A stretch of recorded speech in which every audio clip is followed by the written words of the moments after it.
There's a virus out there that's so common, it's considered a near universal part of the human experience. It's the most widespread sexually transmitted infection on the planet, with estimates suggesting that almost every sexually active person will get it at some point in their lives. Yet despite its prevalence, it remains shrouded in mystery and misunderstanding for many. We're talking about the human papillomavirus, or HPV. The sheer numbers are staggering. Hundreds of millions of people are currently infected worldwide, and millions more are newly infected each year. The reason you might not have heard much about it, or even know if you have it, is because in the vast majority of cases, HPV is completely asymptomatic. It's a silent guest in your body, one that usually arrives, stays for a while, and then leaves without ever making its presence known. This is the central paradox of HPV.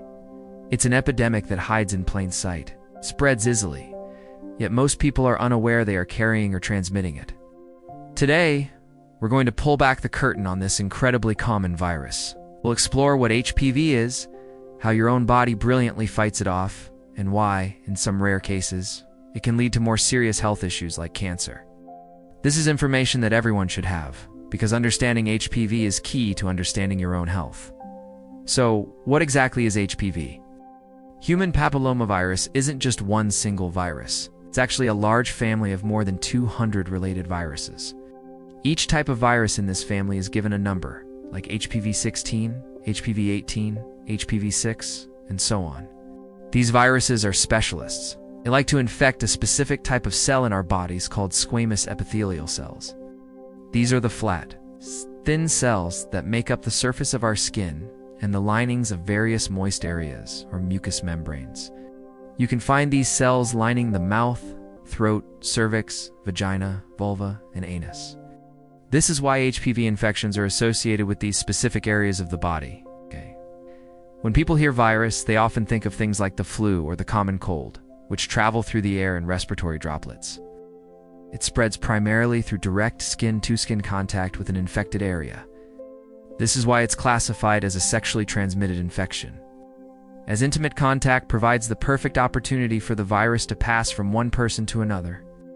The HPV family is broadly divided into two major groups based on their potential to cause problems: low-risk types and higher-risk types. Low-risk HPV types are generally benign. They are the primary cause of common warts you might see on hands or feet, as well as genital warts. While genital warts can be a source of cosmetic concern and emotional distress, they are not cancerous and don't lead to life-threatening conditions. HPV types 6 and 11 are responsible for about 90% of all genital warts. Higher-risk HPV types, on the other hand, are the ones that get more attention from the medical community. This is because they have the potential to cause cellular changes that can, over many years, lead to cancer. There are about a dozen higher-risk HPV types, but two of them stand out: HPV 16 and HPV 18. Together, these two types are responsible for approximately 70% of all cervical cancers, as well as a significant portion of other HPV-related cancers. It's crucial to understand that even if you are infected with a higher-risk type of HPV, it does not mean you will get cancer. In fact, cancer is a very rare outcome of a very common infection. The journey from an initial HPV infection to the development of cancer is a long and complex one, and for most people, it never happens. This is because our bodies have a remarkable system for dealing with invaders like HPV. So, how does the virus actually work once it enters your body? Imagine the HPV virus as a tiny, clever package of genetic information. When it comes in contact with those epithelial cells, it looks for tiny breaks or abrasions in the skin or mucous membrane to gain entry. Ow. These microtears are common and can happen during any kind of skin-to-skin friction. Once inside, the virus targets the deepest layer of the epithelium, the basal layer. This is where new cells are born. HPV inserts its own genetic material into the host cell's DNA. It essentially hijacks the cell's machinery, forcing it to make copies of the virus. As these infected basal cells mature and move towards the surface of the skin or mucous membrane, they carry the virus with them. When the cells reach the surface and are shed, they release thousands of new virus particles ready to infect other cells or be transmitted to another person. This is the virus's life cycle. It's a stealthy process that often goes completely unnoticed by the infected person. The reason you don't feel sick is that HPV usually stays local, like a flu virus that can circulate throughout your body, causing systemic symptoms like fever and body aches. HPV tends to remain confined to the specific area of skin or mucosa it first infected. Now for the good news. Your immune system is incredibly adept at recognizing and dealing with this type of viral intruder. In over 90% of all HPV infections, the body's natural defenses will successfully identify the infected cells and eliminate the virus completely. This process is called spontaneous clearance. Your immune system's T cells, which are like the soldiers of your defense system, are trained to recognize cells that are behaving abnormally, such as those hijacked by a virus. They then target and destroy these infected cells, effectively clearing the infection from your body. This process can take some time. For most people, an HPV infection will clear on its own within 1 to 2 years without causing any health problems whatsoever. During this time, you would be completely unaware that this microscopic battle was even taking place inside you. You have an HPV infection, and then, without any intervention, you don't. This is the typical and most common HPV story. It's a temporary infection that your body handles on its own. However, in a small minority of cases, about 10%, the immune system doesn't manage to clear the virus. The infection persists. This is what's known as a persistent or chronic HPV infection. It's these persistent infections, specifically with higher-risk HPV types, that create the risk for cancer. Why some infections persist while others clear is a complex question that researchers are still working to fully understand. Factors like a person's individual immune response, their overall health, and perhaps even co-infection with other pathogens can play a role. When a higher-risk HPV infection isn't cleared, the virus can continue to disrupt the normal life cycle of the cells it has infected. 2 viral proteins in particular, named E6 and E7, are the main culprits. In a persistent infection, these proteins can interfere with the natural brakes that our cells have to prevent uncontrolled growth. Our cells have tumor suppressor genes that regulate cell division and trigger cell death if something goes wrong. The E6 and E7 proteins from higher-risk HPV can essentially disable these protective genes. With the brakes off, the infected cells can start to divide uncontrollably. Over a long period, often 10 to 20 years or even more, this unregulated cell growth can lead to the formation of precancerous lesions.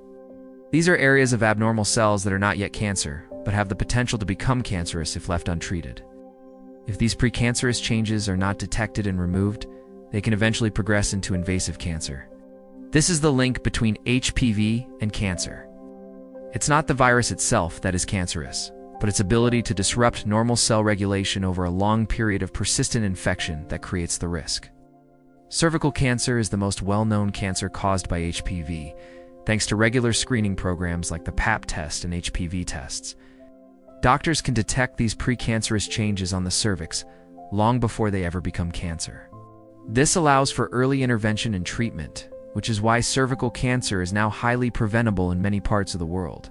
Screening is a powerful tool because it catches the problem during that long, slow process of cellular change. But HPV is also linked to other, less common cancers in both men and women. This includes cancers of the vulva, vagina, anus, and oropharynx, which is the back of the throat, including the base of the tongue and tonsils. The rise in oropharyngeal cancers linked to HPV has been particularly notable in recent decades, especially among men. This highlights that HPV is not just a women's issue related to cervical health, it affects everyone. Given how common the virus is and the silent way it spreads, you might be wondering what can be done. Prevention is a key strategy.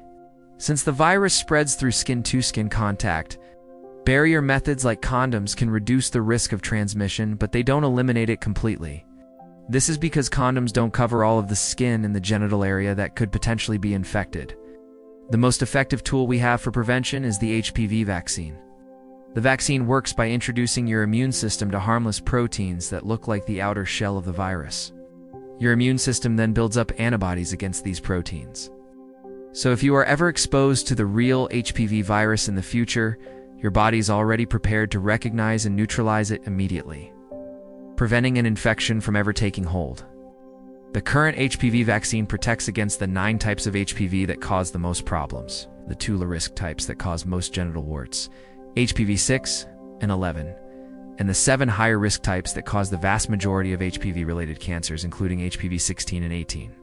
The vaccine is most effective when given before a person becomes sexually active and is exposed to the virus. That's why it's typically recommended for preteens. However, it can still provide protection for adults who may not have been exposed to all the HPV types covered by the vaccine. In conclusion, the story of HPV is a story of contrasts. It's an incredibly common virus that is, for most people, a harmless and temporary visitor. Our immune systems are beautifully equipped to handle it, clearing the vast majority of infections without us ever knowing. Yet in a small fraction of cases, a persistent infection with a higher risk type can, over many years, lead to serious diseases like cancer. This rare outcome is why understanding HPV is so important. Knowledge about how the virus works, the importance of screening, and the availability of a protective vaccine empowers us all to take control of our health. HPV is a part of the human world, but its most serious consequences don't have to be. We hope this has demystified the HPV epidemic for you. For more deep dives into sexual health and wellness, be sure to follow our channel, Sex Education Repo.